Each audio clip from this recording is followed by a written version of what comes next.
county. Set the table for us, Sheriff. How big is your county? How many deputies do you have on active roll? So we're 5,400 square miles, so we're the size of the state of Connecticut. But just to give you an idea, I think Maricopa County is like 10,900, so they're almost double the size of our county. Wow. We have about 500,000 population, of which we're responsible in the sheriff's office for about 250,000 of those people. We have 220 sworn deputies. We've got about 160 detention officers for a 1,500-bed jail.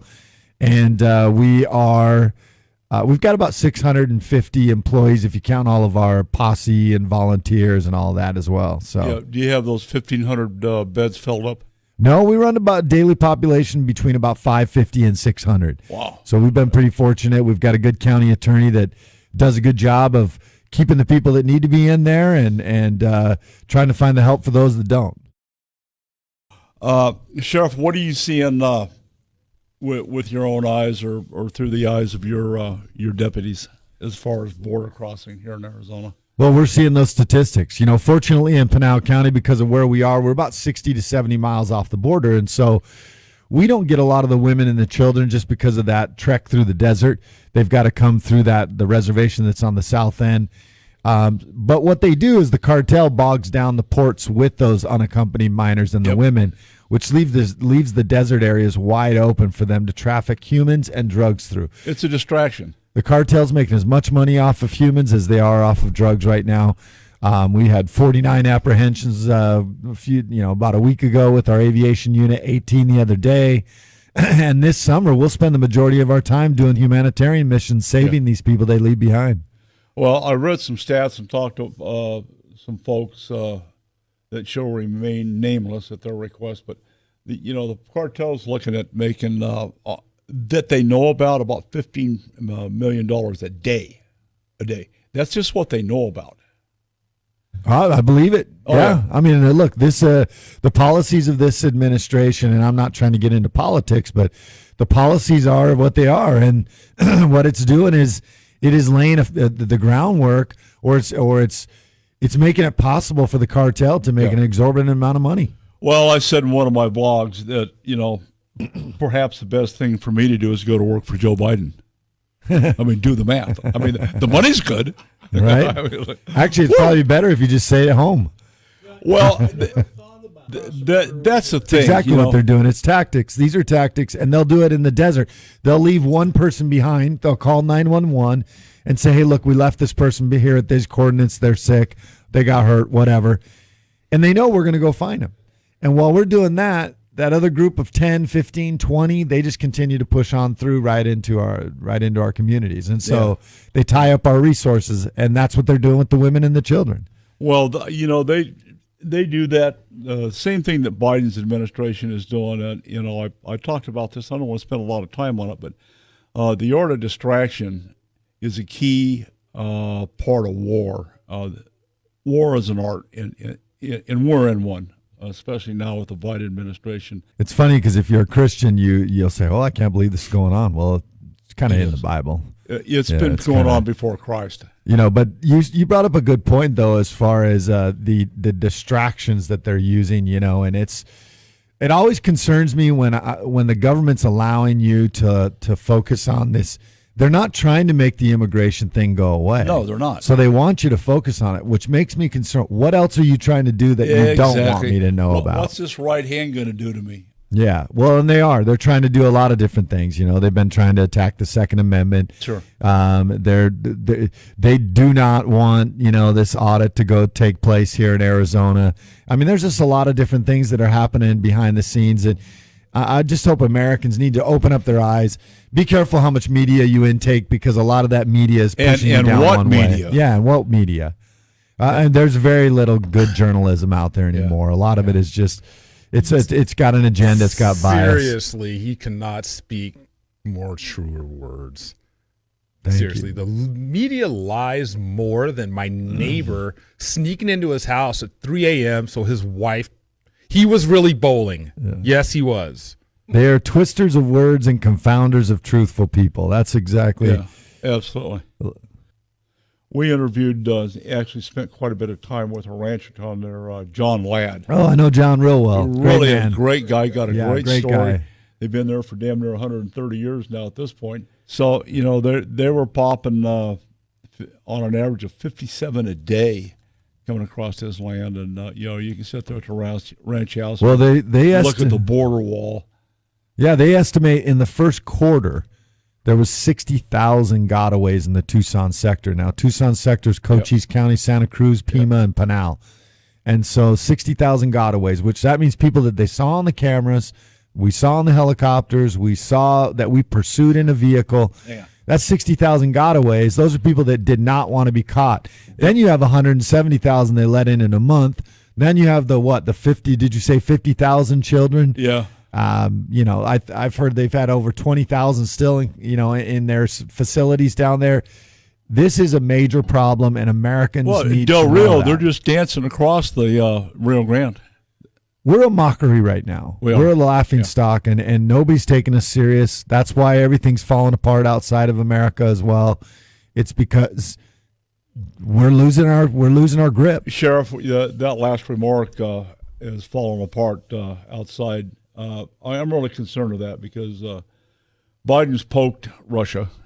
He keeps poking Putin, and that's not. Well, he doesn't need to poke anybody because he can't cash those checks that his mouth is writing. No, he can't. And every time something goes wrong, it's like this pipeline. I don't believe that they're hauling Russian. What in the hell is going on? So, chaos. It's chaos. Yeah.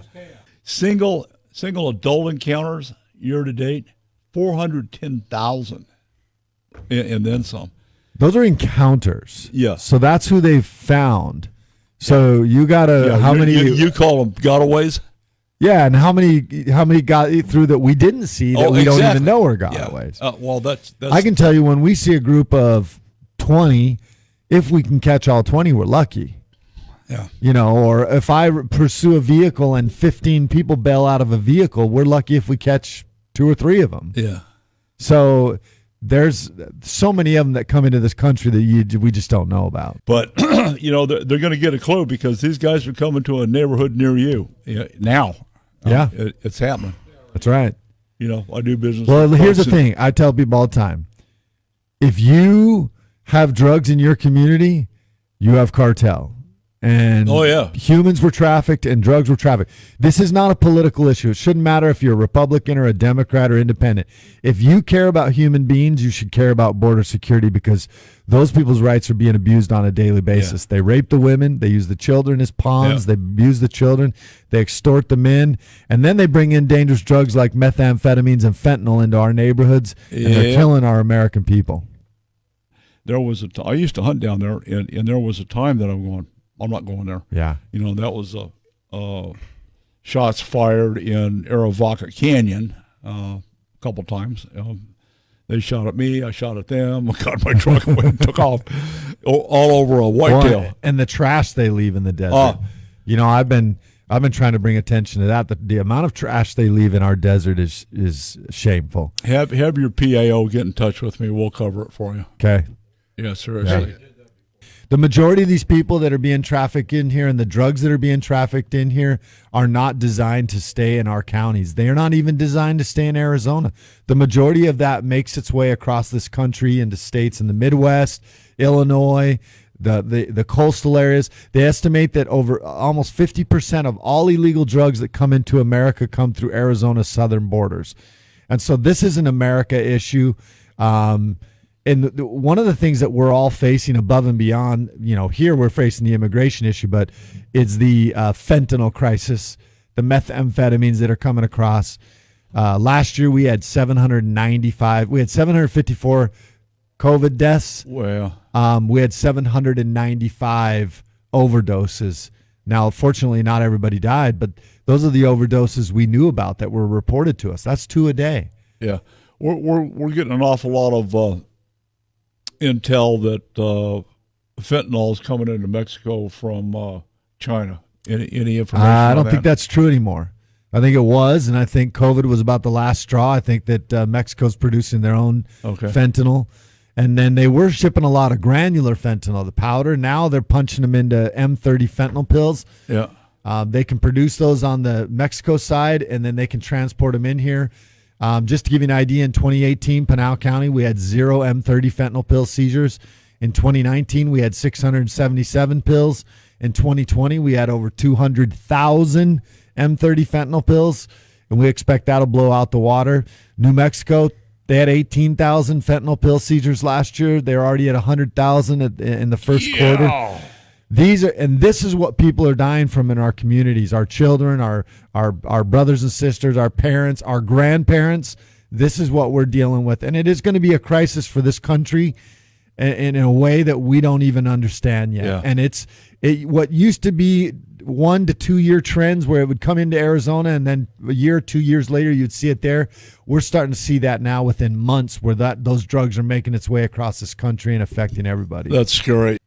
No, you got to stay training. You got to stay on top of your game. I mean, it can be a dangerous profession if you're not. That's why training's so important.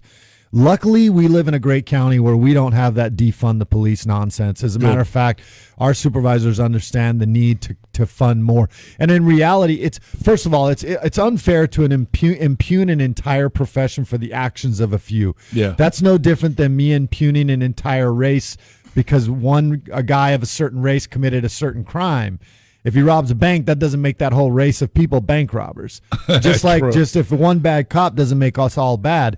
Yeah. And it's dangerous to throw a blanket of reform over the entire country because there are a lot of agencies doing it well. And those policies and procedures and training tactics were in place because they were effective for a long time. And now you have a group of people that want to change that. Yeah. How about you change your behavior first? That's a novel idea because most of what we do starts with people not complying, being irresponsible with their actions, and then we're forced to take action because we have to protect the community and those people, and then that's where things can go sideways. But then we end up paying the price. I don't ever hear in the media where people want them to accept responsibility for their actions, what's led up to those.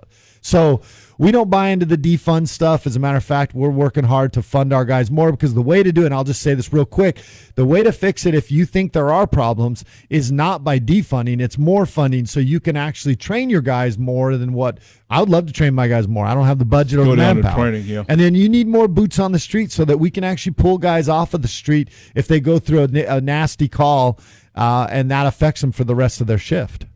Where do you think we're going to be? We're going to be able to get a handle on this? Is American people going to wake up? What's your prognosis? I think it's going to take a little longer, to be honest with you. I think that the American people are waking up, but the airwaves are still dominated by a media that has a certain agenda. It's important to understand that what you hear on the media and what you hear from your politicians is not the way the majority of Americans think. Who do you believe? Feel. You can't believe the left drive-by media. At least I don't. It's hard to believe. If I need to giggle or something. Look, I've been the victim of a lot of the media, and you read things and you're like, you're under attack. Yeah, and you read things and you're like, I didn't even know that about myself. Well, they say if you want to know what you did wrong in life, run for office. You'll find out whether you did it or you didn't do it. Absolutely. You'll find out. Yeah. But I get it. That's what that comes with being trying to be a voice for freedom. And I think that truth is hard to find, and you're certainly not going to find it on most mainstream media sources. I think Fox has done a pretty decent job recently, at least with the border crisis. I think that they're stepping up their game. Newsmax, OAN, they've done a good job. Yeah. But those other mainstream media sources, that's why they're losing their viewership, because people are realizing they're just getting fed a line of bull crap. Yeah. What's your advice for the public as far as looking out for what's going on? What can they do? We're into, if you see something, say something, and those kinds of things. What do you think? I think the biggest thing is respect one another. Respect one another's decisions. We're at a time where they want you to get vaccinated, wear a mask, don't wear a mask, don't get vaccinated. Look, how about here's a novel idea. Let's respect one another's choices. That's what America was built on, is freedom, to be able to do what you want to do. That's what we need, is people to, first of all, respect one another. And then we could use some support. Look, your sheriffs are your last line of defense. And hopefully sheriffs will stand up across this country. I mobilized a group called Protect America Now, which is sheriffs from across the country standing up for the rule of law, fighting against bad policies like what we're seeing with the immigration, and protecting the Constitution and the people's rights.